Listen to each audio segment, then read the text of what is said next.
The village of Karn sat at the base of a dark mountain, and nobody who lived there ever looked up for long.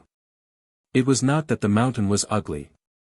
It was actually quite tall and wide, with old pine trees covering its lower slopes and grey stone rising sharp and clean above the tree line. On clear mornings, when the mist pulled back, the peak caught the early sun and turned a pale gold. It might have been beautiful, if not for what lived there. The dragons had been on that mountain for as long as anyone in Karn could remember.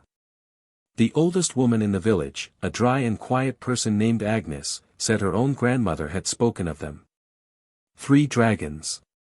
A large one, a slightly smaller one, and sometimes, depending on the season, a young one. They did not come down into the valley often. But when they did, they left marks. A burnt field. A broken fence line.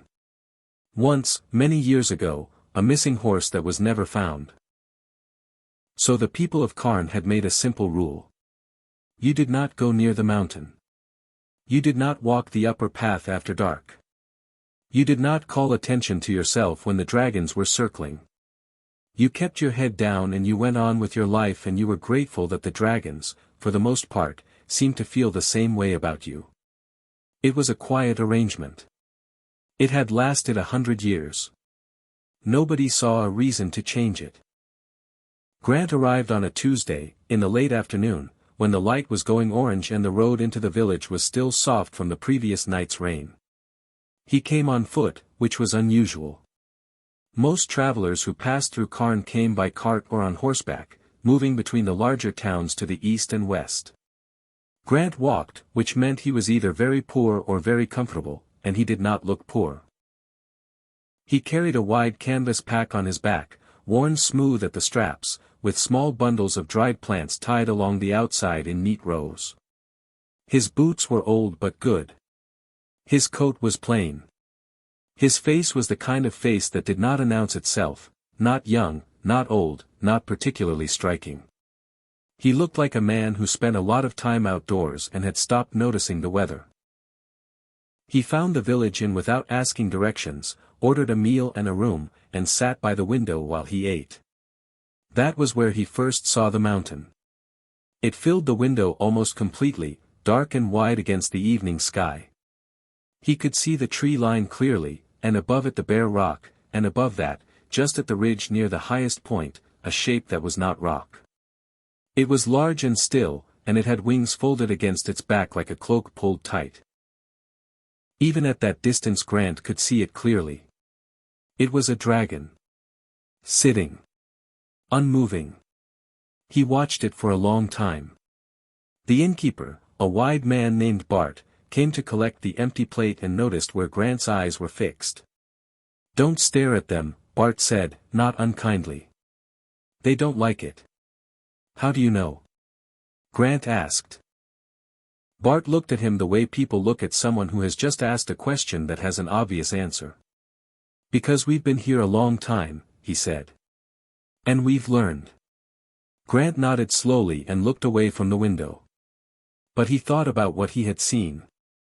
The next morning he was up before most of the village. He walked the main road, which was the only real road in Karn, and stopped to talk to whoever was willing. He was good at that. It was part of his work. People trusted him quickly, which he thought was mostly because he never seemed to want anything from them. He asked about the plants in the area, about the soil, about which paths were good for walking. Then, carefully, he asked about the mountain. The answers were all the same, just delivered in different voices. "Stay away. Don't go up. Don't go near. It has always been that way and there is no reason to change it." One man, who was repairing a fence near the edge of the village, told Grant that a family from 2 villages over had tried to settle on the lower slope of the mountain, about 30 years ago. They had lasted 1 season. Nobody said exactly what happened, but the family had left quickly and had not come back. Grant listened to all of it carefully. He thanked people and moved on. He bought some local dried root from an old woman near the well and asked her a few questions about what grew on the upper paths. She told him she wouldn't know because she had never been on them and had no plans to start. But it was not any of this that stayed with Grant. It was the dragon on the rocks. He had been watching the mountain in small moments throughout the day, the way you notice something at the edge of your vision and keep returning to it without deciding to. And every time he looked, the same shape was in the same place. On the lower rocks, just above the tree line, where the stone flattened into a wide natural shelf. A dragon. Sitting. Not circling. Not moving.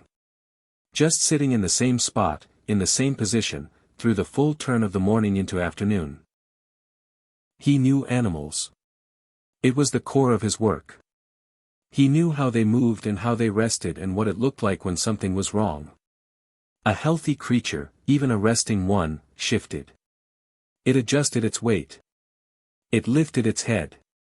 It responded to light and wind and sound.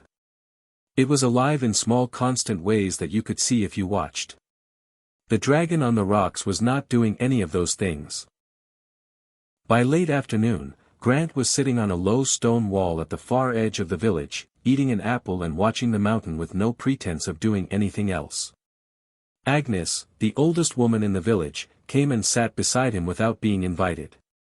She looked at the mountain, then at him. 3 days, she said.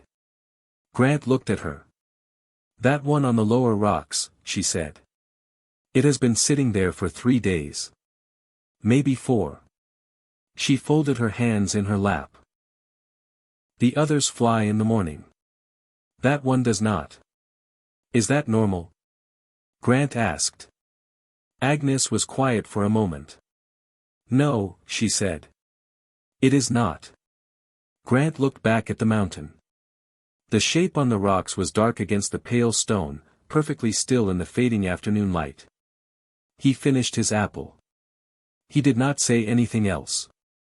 But something had settled in his mind, quiet and clear, the way a decision feels when it has already been made and you are just waiting to admit it to yourself. Something was wrong up there.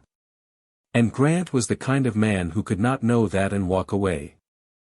Grant told no one his plan. He had learned, over many years of traveling, that telling people your intentions only gave them time to argue with you. And he did not want to argue. He had made up his mind the previous evening, sitting on that stone wall, watching a creature that had not moved in 3 days. He had gone to bed, slept well, and woken up certain. He packed his medicine bag before sunrise. It was a large bag, old and soft, with many small pockets that he knew by feel without looking. He packed clean cloth for wrapping.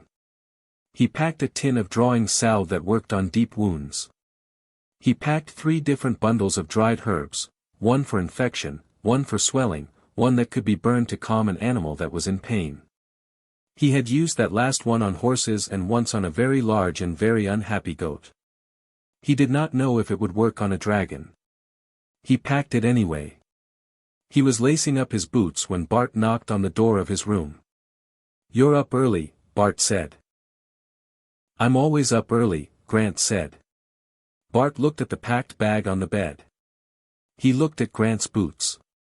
He looked at the window, which faced the mountain. His expression moved through several things before settling on something tired and flat. "You're going up there," he said. "Yes," Grant said. Bart stood in the doorway for a moment. Then he turned and went downstairs and came back with 2 other men from the village. One was the fence repairer from the day before. The other was a younger man with a serious face and large hands. They stood in the doorway together, which was a tight fit, and they all looked at Grant with the same expression. "You will die," the fence repairer said. He said it plainly, without drama, the way you tell someone that rain is coming. "Maybe," Grant said. "Not maybe," the younger man said. "Certainly. Those things are not animals you treat with herbs. They are not horses. They are not sick dogs. They are dragons. They breathe fire. They have killed people. One of them hasn't moved in 3 days," Grant said. He picked up his bag and settled the strap on his shoulder. "Something is wrong with it." "Then it dies," Bart said. That is what happens to things that are hurt and cannot be helped. They die. That is not your problem. Grant looked at him for a moment. It is if I can help, he said quietly. They argued with him for a while longer.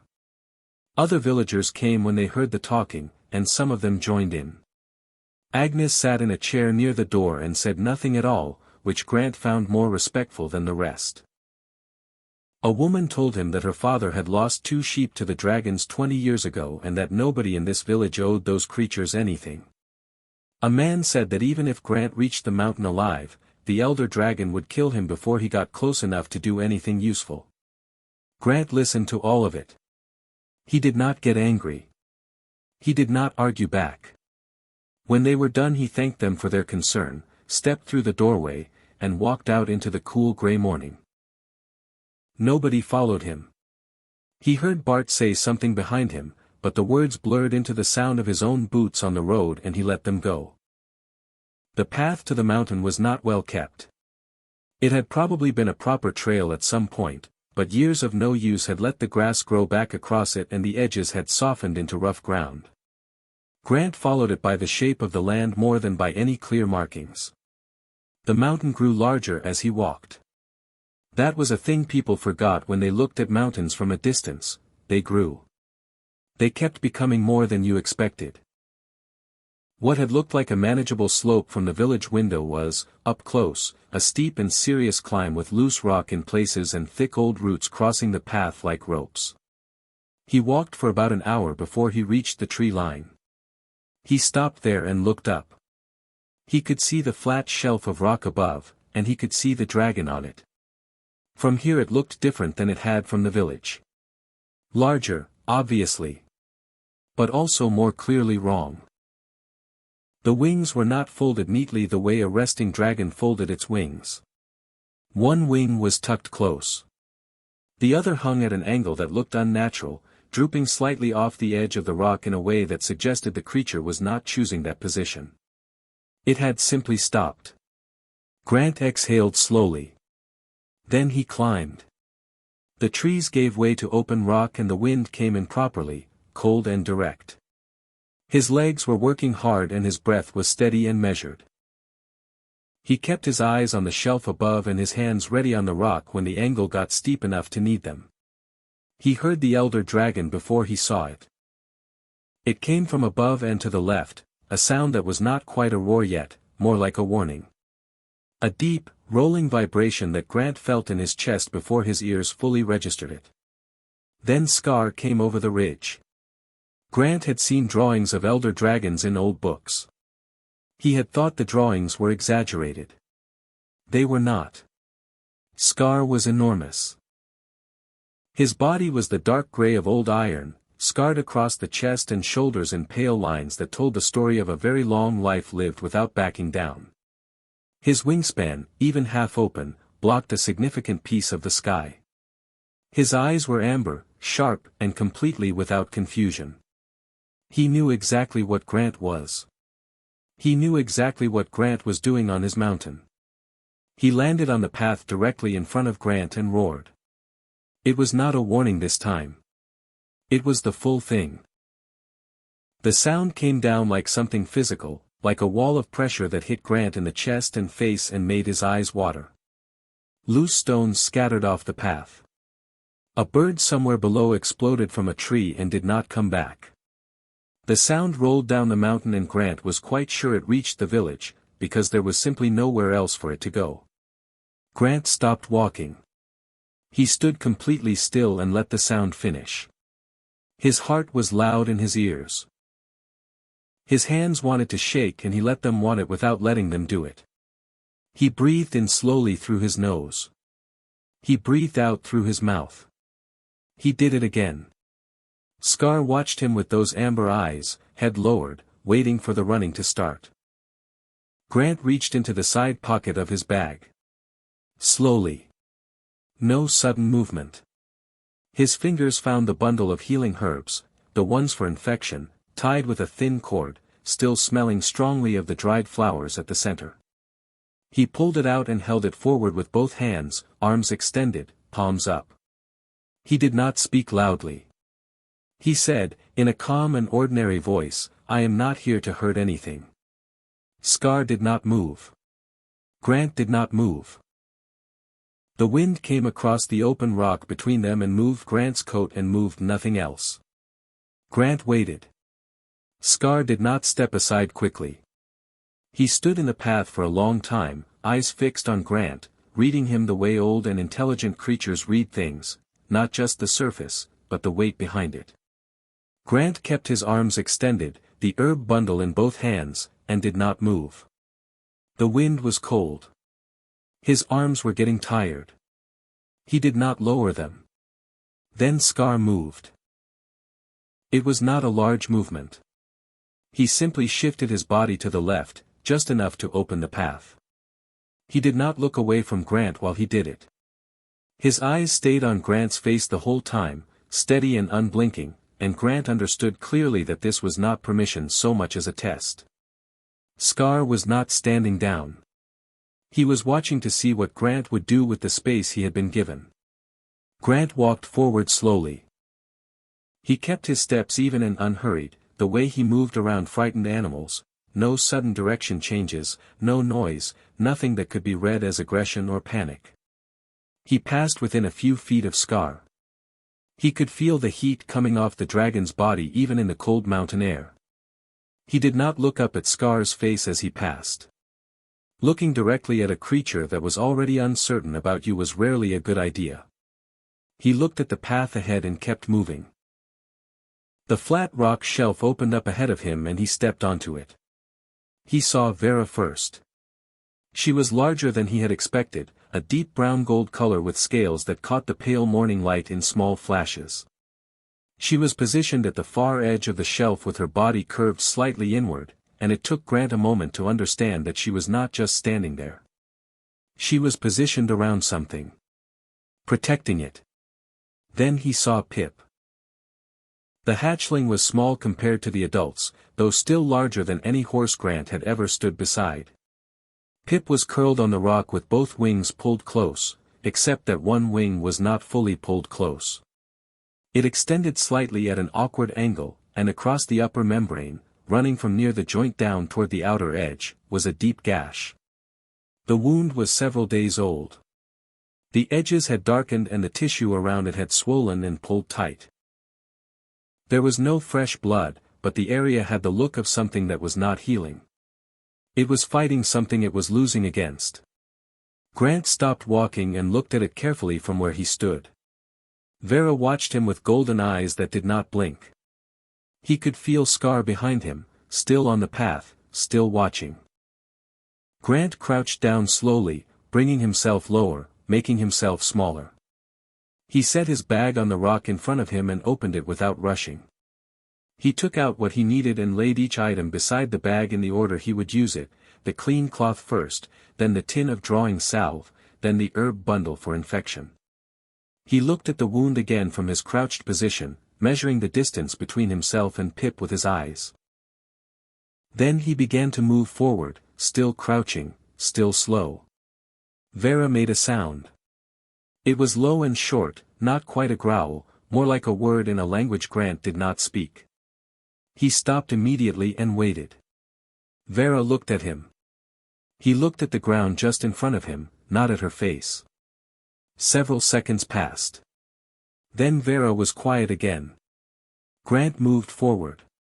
He reached Pip's wing and stopped just beside it. Up close the wound was worse than it had looked from a distance. The gash was deep enough that Grant could see the internal structure of the wing where the tissue had pulled apart. The swelling around it was hot when he held his hand near it without touching. Infection. Probably 2 days into it, maybe 3. The hatchling's body was fighting it but losing ground. Pip turned its head and looked at Grant with one large eye. The eye was a pale green, glassy in the way that eyes got when a creature had been in pain for too long. Pip did not try to move away. That told Grant more than anything else. A healthy young dragon would not have stayed still for a stranger. Pip stayed still because moving hurt too much. "All right," Grant said quietly. "I am going to help you. It will hurt for a moment. Then it will hurt less. He did not know if Pip understood words. He suspected not human words anyway. But he always talked while he worked. He had done it since his first year of learning, when his teacher had told him that the sound of a calm voice did more work than most medicines. The creature did not need to understand the words. It needed to hear that the person touching it was not afraid and was not angry. Grant was neither. He worked carefully and steadily. He cleaned the wound first, which was the part that caused Pip to flinch and pull slightly. Grant paused each time Pip moved, waited for the stillness to return, then continued. Vera made that low sound twice more during the cleaning. Both times Grant stopped and waited without looking up, and both times the silence returned and he continued. When the wound was clean he applied the drawing salve with 2 fingers, working it gently into the damaged edges of the tissue. The salve was thick and dark and smelled strongly of pine resin and something sharper underneath. It would draw the infection out and soften the swollen edges so the wound could begin closing properly. Grant worked all the way from the joint to the outer edge of the gash, making sure nothing was missed. Then he wrapped it. The wrapping was the slowest part. The cloth had to be firm enough to support the wing membrane while it healed but not so tight that it cut into the tissue. Grant had wrapped wings before, birds, mostly, once a young hawk that had hit a stone wall and cracked the leading edge. A dragon wing was different in size but not in principle. He worked from the inside out, keeping the tension even, talking quietly the whole time about nothing in particular. The herbs in the area. The cold this morning. The way the light had come up gold over the ridge. When he finished he sat back on his heels and looked at the wrapping. It was clean and even. Good work. He allowed himself that thought without saying it. Pip made a sound. It was small and low, nothing like the sounds the adults made. It was the sound of a young creature that was very tired and had been uncomfortable for a very long time and had just felt that discomfort change, just slightly, into something that hurt less. Grant looked at the hatchling's pale green eye and found it a little less glassy than before. He packed his bag slowly and stood up. He looked at Vera and nodded once, the way he nodded at people when words were not the right thing. Vera looked back at him with those golden eyes. Then Grant turned and walked back across the shelf and down the mountain path. He did not look back. But he felt it. The attention of 3 dragons on his back, following him down through the open rock and into the trees and all the way to flat ground, watching him walk back toward the village that had told him he was going to die. He reached the road and kept walking. Behind him, the mountain was quiet. Grant went back the next morning. He told Bart where he was going over breakfast and Bart put down his cup and looked at the ceiling for a moment, which was something Grant had noticed he did when he could not find the words he wanted. Then Bart looked back down and said nothing at all, which Grant appreciated more than another argument. The climb was easier the second time. Not because the mountain had changed but because Grant had. He knew where the loose rock was. He knew where to put his hands on the steep section. He knew the sound the wind made when it came through the gap above the tree line and he no longer startled at it. Scar was waiting at the top of the path. Grant stopped when he saw him and stood still. Scar looked at him for a long moment. The amber eyes moved over him slowly, checking. Then Scar made a sound that was not a roar. It was lower and shorter, more like a breath pushed through a closed throat. Then he stepped to the side. Grant walked past him and up onto the shelf. Pip was in the same spot but the position was different. The hatchling's head was up. The pale green eyes found Grant quickly when he stepped onto the rock, and Pip shifted weight from one side to the other in a way that was not distress. Grant had seen that movement in young animals before. It was the movement of something that recognized you and was not sure yet what to do with that recognition. Grant crouched down and checked the wrapping. The swelling had reduced. The edges of the wound were beginning to pull together in the way that meant the body was doing its work. He changed the cloth, applied a lighter layer of salve, and rewrapped it with a little less tension than the day before. The whole time Pip watched his hands with those pale eyes, occasionally turning to look at his face and then back at his hands. Vera watched from her position at the edge of the shelf. She did not make the low warning sound. On the third day Scar did not wait at the top of the path. Grant reached the shelf and found all 3 dragons already there, and none of them moved toward him when he arrived. Scar was at the far end of the shelf, half turned away, looking out over the valley below. It was the posture of a creature that was aware of you but had decided to demonstrate, very deliberately, that it was not concerned about you. Grant understood the message. He accepted it without comment. Pip moved toward him that day. Not far. 2 steps, maybe 3, on unsteady legs with the wrapped wing held carefully away from the rock. But toward him, clearly and on purpose, stopping close enough that Grant could have reached out and touched the hatchling's nose without extending his arm fully. Grant did not reach out. He waited. Pip leaned forward slightly and smelled his coat for a long time, nostrils working, head moving slowly from one side to the other. Grant stayed perfectly still and let it happen. By the end of the first week Pip was meeting him at the edge of the shelf. The wound was healing well. The swelling was almost gone and the tissue was knitting cleanly along the gash without the uneven ridging that meant trouble. Grant had reduced the wrapping to a lighter support bandage, more to protect the new skin than to hold anything together. Another week and Pip would not need it at all. He told Pip this while he worked, in the same calm everyday voice, and Pip listened with the focused attention of a creature that understood tone if not words. Scar had stopped making any sound at all when Grant arrived. He still watched. The amber eyes still tracked Grant across the shelf and stayed on him while he worked. But the watching had changed in quality. It was no longer the watching of something deciding whether to act. It was the watching of something that had already made its decision and was simply paying attention. Grant noticed these things the way he noticed all things, quietly, without making a production of them. He was checking Pip's wing on a calm morning in the second week when he heard voices below on the mountain path.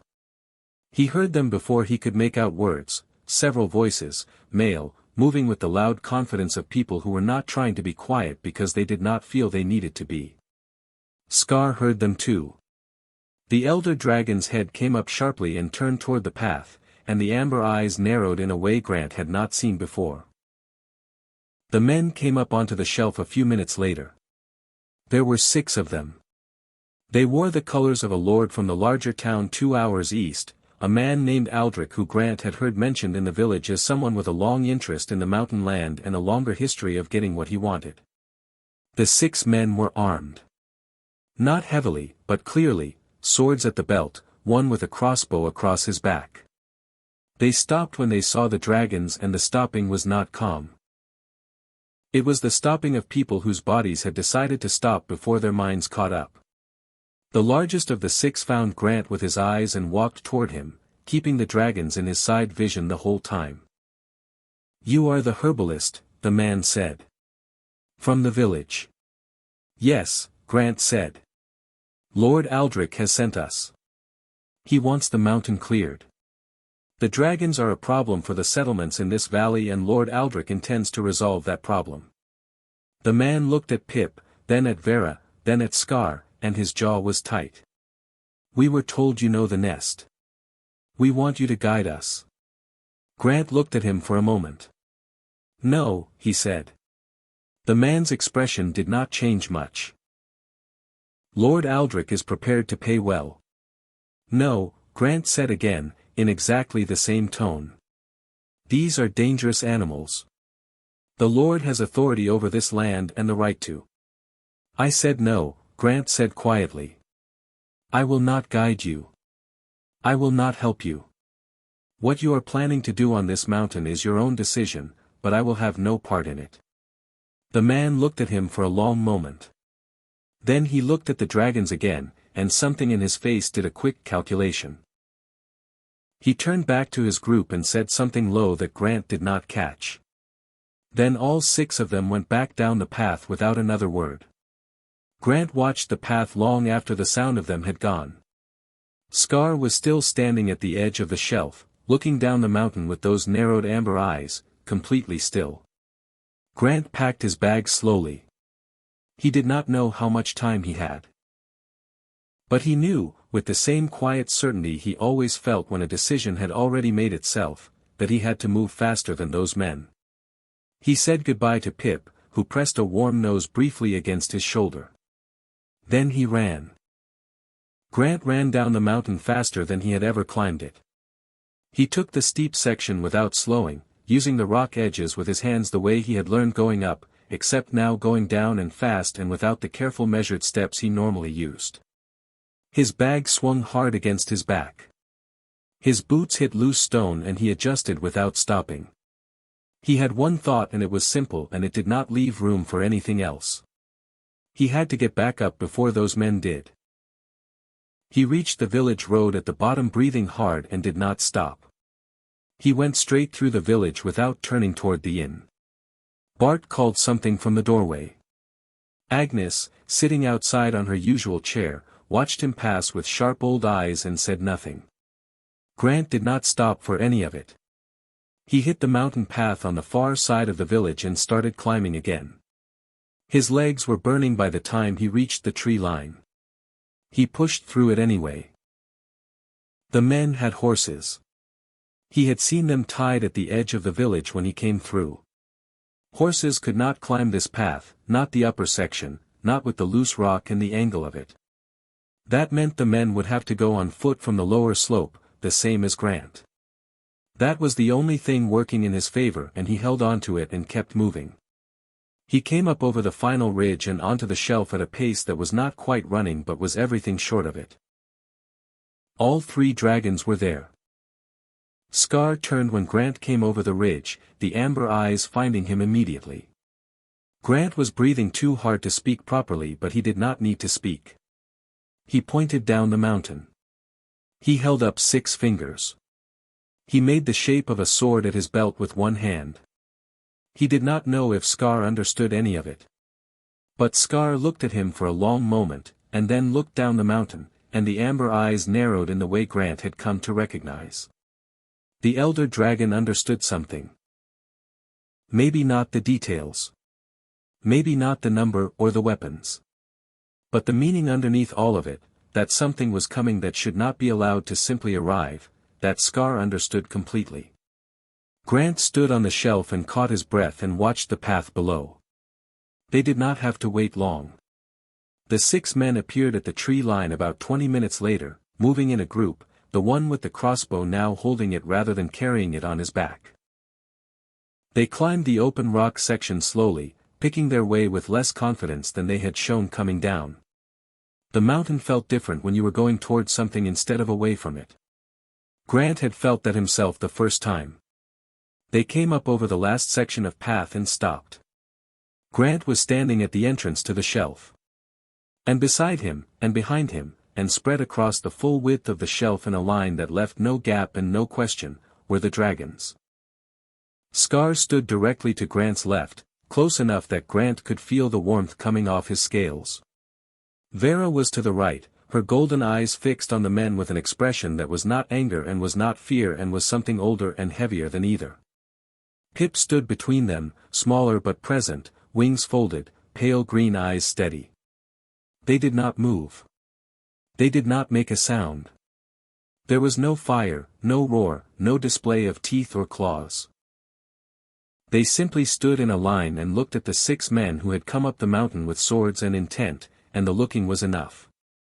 The large man at the front of the group stopped 3 steps from the top of the path.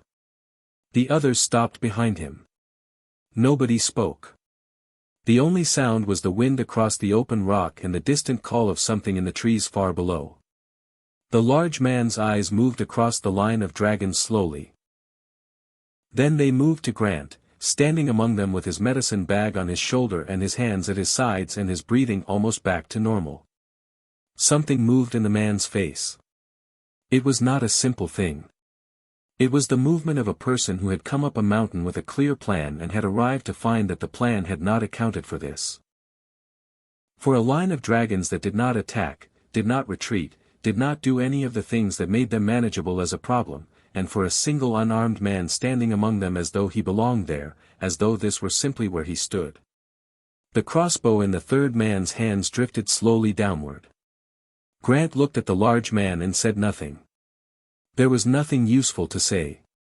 The situation had already said everything. Scar took one step forward. Not toward the men. Just forward, coming to stand level with Grant rather than behind him, shoulder to shoulder in the way that meant something even without words. The amber eyes settled on the large man at the front of the group and stayed there, patient and absolute. The large man looked at Scar for a long time. Then he turned to his group and gave a short nod. No words. Just the nod. And the 6 of them turned and went back down the mountain, carefully, without rushing, without looking back. Their boots on the loose rock were loud in the quiet, and then they were in the trees, and then they were gone. Grant let out a long slow breath. Pip made a small sound behind him and pushed a warm nose against the back of his shoulder. Lord Aldrich sent a letter to the village 3 days later. It said that he had reconsidered the matter of the mountain and that his interests lay elsewhere. It was a short letter and a careful one, written by a man who had received a report from 6 armed men and had understood from their faces that the mountain was not something he wanted to pursue further. Agnes read the letter aloud in the village square. When she finished, she folded it neatly and said that she had always thought that particular lord was smarter than he appeared. Then she went home. The village changed after that. Not all at once and not loudly. But people stopped turning away from the mountain when they passed it. Children who had been told never to look up began looking up. The stories about the dragons did not disappear, but they shifted, the way stories do when the truth underneath them changes. People still spoke of the dragons with caution, but the fear in the caution was different now, more like the feeling you had around something powerful that you respected, rather than something terrible that you avoided. Nobody went up the mountain except Grant.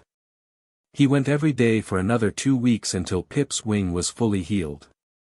On the last day he unwrapped the final light bandage and ran his fingers carefully along the closed line of the gash, which had healed clean and even. He pressed gently along the membrane and found it firm and whole. He moved the wing through its range slowly and felt no resistance. He sat down in the thin grass at the edge of the shelf. Pip folded both wings carefully and settled down beside him, large and warm, the pale green eyes half closed in the afternoon light. Scar stood at the far edge of the shelf looking out over the valley as he often did. Vera was nearby, her gold-brown scales catching the sun. The village was visible far below, small and quiet among its fields. Grant sat in the grass beside the young dragon and looked at it for a long time, and he thought that it was a good and ordinary thing to simply sit somewhere peaceful at the end of a day's work. Pip exhaled slowly and the warmth of it moved across Grant's side like a blanket. Grant stayed until the sun began to go down. Then he packed his bag, stood up, and rested his hand briefly on Pip's head, just for a moment, just long enough to say what did not need words. Then he walked down the mountain toward the village, and the mountain was quiet behind him, and nothing on it was afraid of anything anymore.